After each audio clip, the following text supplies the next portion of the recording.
दोस्तों जय हिंद। दोस्तों आपका हमारे YouTube चैनल वनडे एग्जाम पाठशाला में हार्दिक स्वागत है। दोस्तों अगर आपने हमारा YouTube चैनल अभी तक सब्सक्राइब नहीं किया है तो सब्सक्राइब कर लीजिए एवं अपने दोस्तों के बीच शेयर भी कर दीजिए। दोस्तों आज हम आपको एक नया टॉपिक पढ़ाने चल रहे हैं जिसमें अक्षांश एवं देशांतर रेखाओं के बीच में आज हम अंतर जानेंगे या उनके बारे में जानकारी उपलब्ध कराएंगे। अक्षांश रेखाएं किसे कहा जाता है? अक्षांश रेखा किसे कहा जाता है? तो इसकी परिभाषा होती है पृथ्वी के केंद्र से मापी गई दूरी को अक्षांश रेखा कहा जाता है। अक्षांश या देशांतर किसे कहा जाता है?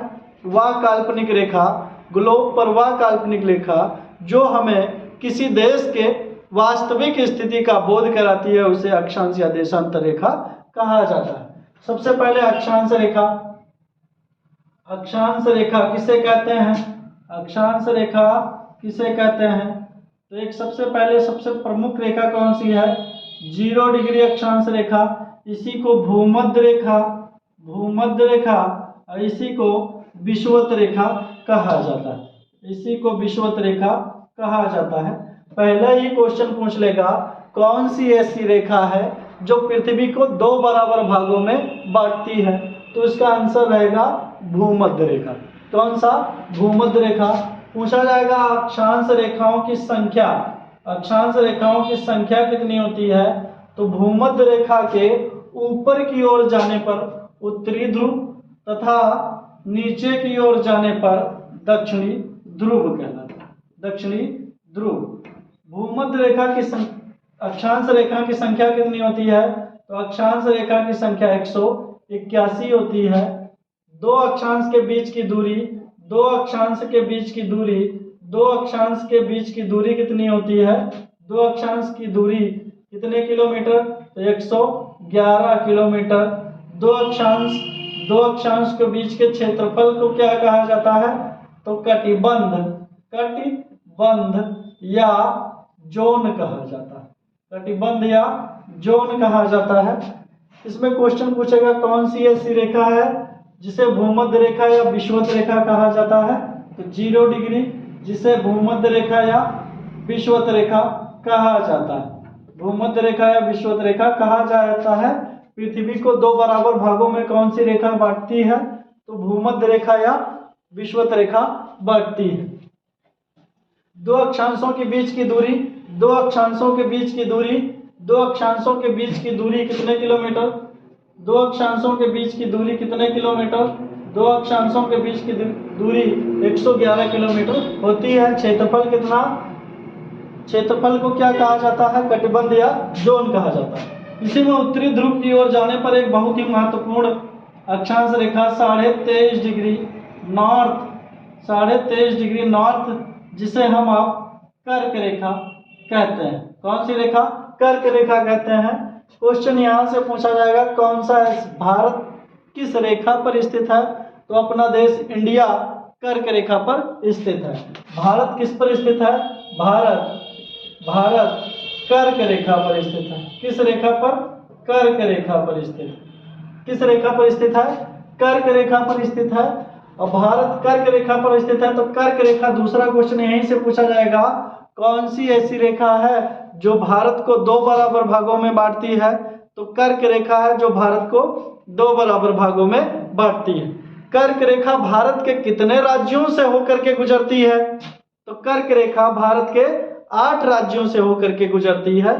पूछा जाएगा कर्क रेखा पर किस राज्य की राजधानी स्थित है? तो झारखंड की राजधानी रांची कर्क रेखा पर स्थित है। कर्क रेखा की सबसे कम लंबाई कहाँ है?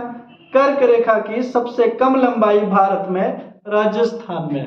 कहाँ? राजस्थान में है। कितने राज्यों से होकर के गुजरती है कर्क रेखा? तो 8 राज्यों से होकर के गुजरती है।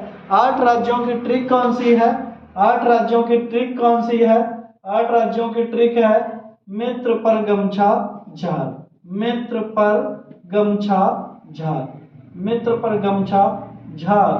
मित्र से मिजोरम, त्रा से त्रिपुरा, पश्चिम बंगाल, पर से पश्चिम बंगाल, ग से गुजरात, ग से गुजरात, गुजरात, म से मध्य प्रदेश, म से मध्य प्रदेश, छ से छत्तीसगढ़, छ से छत्तीसगढ़, छ से छत्तीसगढ़, झ से झारखंड, झारखंड, और रा से राजस्थान, रा से राजस्थान, राजस्थान।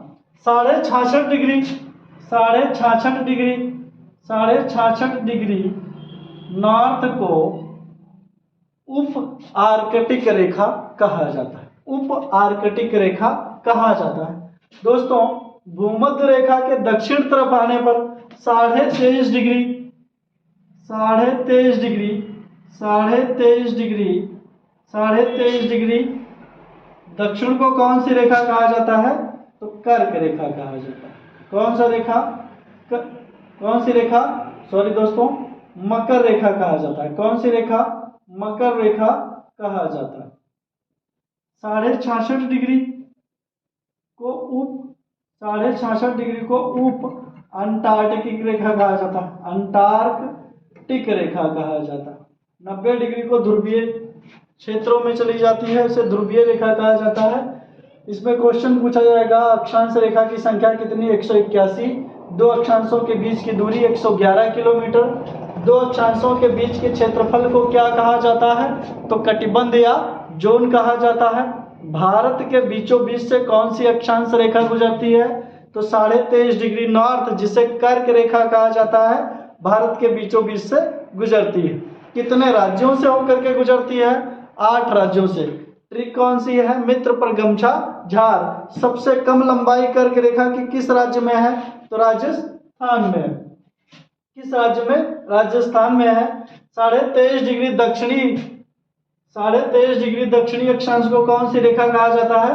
तो मकर रेखा कहा जाता है।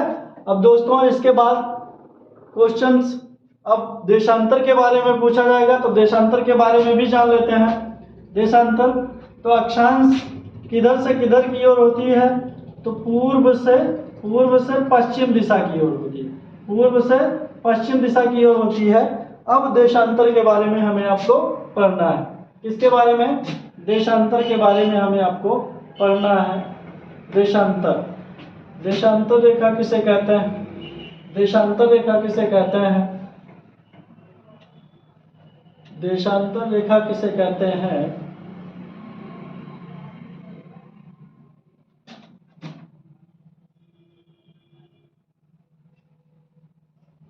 देशांतर रेखा, देशांतर, देशांतर रेखा किसे कहते हैं? तो देशांतर रेखा किधर से किधर की ओर? तो उत्तरी ध्रुव से दक्षिणी ध्रुव की ओर खींची गई रेखा को देशांतर रेखा कहा जाता है। उत्तरी ध्रुव से दक्षिणी ध्रुव की ओर खींची गई रेखा को देशांतर रेखा कहा जाता है। उत्तरी ध्रुव से दक्षिणी ध्रुव की ओर खींची गई रेखा को कौन सी रेखा कहा जाता है? देशांतर रेखा कहा जाता है। उत्तरी ध्रुव से दक्षिणी ध्रुव की ओर खींची गई रेखा को कौन सी रेखा? देशांतर रेखा। उत्तरी ध्रुव से दक्षिणी ध्रुव की ओर खींची गई रेखा को कौन सी रेखा कहा जाता है? देशांतर रेखा कहा जाता है। देशांतर रेखाओं की संख्या कितनी होती है? तो देशांतर रेखाओं की संख्या 360 होती है। दो देशांतर के बीच दूरी, दो देशांतर की दूरी कितनी होती है? दूरी कितनी होती है? तो 111.32 किलोमीटर। दो देशांतर के बीच के क्षेत्रफल को क्या कहा जाता है? बीच के क्षेत्रफल को या दूरी को क्या कहा जाता है? क्षेत्रफल को क्या कहा जाता है? तो गोरे कहा जाता है। क्या कहा जाता है? गोरे कहा जाता है। उत्तरी ध्रुव से दक्षिणी ध्रुव की ओर आने पर क्या होगा? तो पूछा जाएगा, उत्तरी ध्रुव से दक्षिणी ध्रुव की ओर आने पर क्या होगा? तो देशांतरों की लंबाई पहले बढ़ेगी फिर घटेगी। कहाँ जाकर के मिलती हैं देशांतर रेखाएं? तो ध्रुवों पर जाकर के मिलती हैं। पूछा जाएगा कि ध्रुवों से विषुवत रेखा की ओर जाने पर, ध्रुवों से विषुवत रेखा की ओर जाने पर क्या होगा, इनकी लंबाई पे दूरी में क्या प्रभाव पड़ेगा, तो दूरी, देशांतर के बीच की दूरी बढ़ेगी, दूरी बढ़ेगी। इसी का ऑपोजिट पूछ लेगा, विषुवत रेखा से विषुवत रेखा से ध्रुवों की ओर जाने पर क्या होगी, तो दूरी घटेगी, दूरी घटेगी।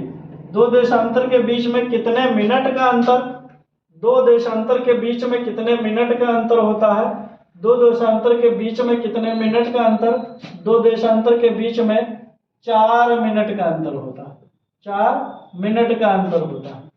प्रधान मानक समय रेखा और प्रधान अंतरराष्ट्रीय तिथि रेखा किसे कहा जाता है, तो 0 डिग्री को प्रधान याम्योत्तर रेखा कहा जाता है, प्रधान याम्योत्तर रेखा, या इसी को मानक समय रेखा कहा जाता है। कौन सा रेखा, मानक समय रेखा या समय रेखा भी इसे कहा जाता है। कौन सा, समय रेखा कहा जाता है। और 180 डिग्री देशांतर को 180 डिग्री देशांतर रेखा को कौन सी, अंतरराष्ट्रीय तिथि रेखा कहा जाता है, अंतरराष्ट्रीय तिथि रेखा कहा जाता है। क्वेश्चन पूछा जाएगा, भारत का मानक समय कौन सी रेखा है, तो 82.5 डिग्री पूर्वी देशांतर, 82.5 डिग्री पूर्वी देशांतर को भारत का मानक समय माना गया है, जो कितने घंटे आगे है, तो 5.5 घंटे आगे, 5.5 घंटे आगे है।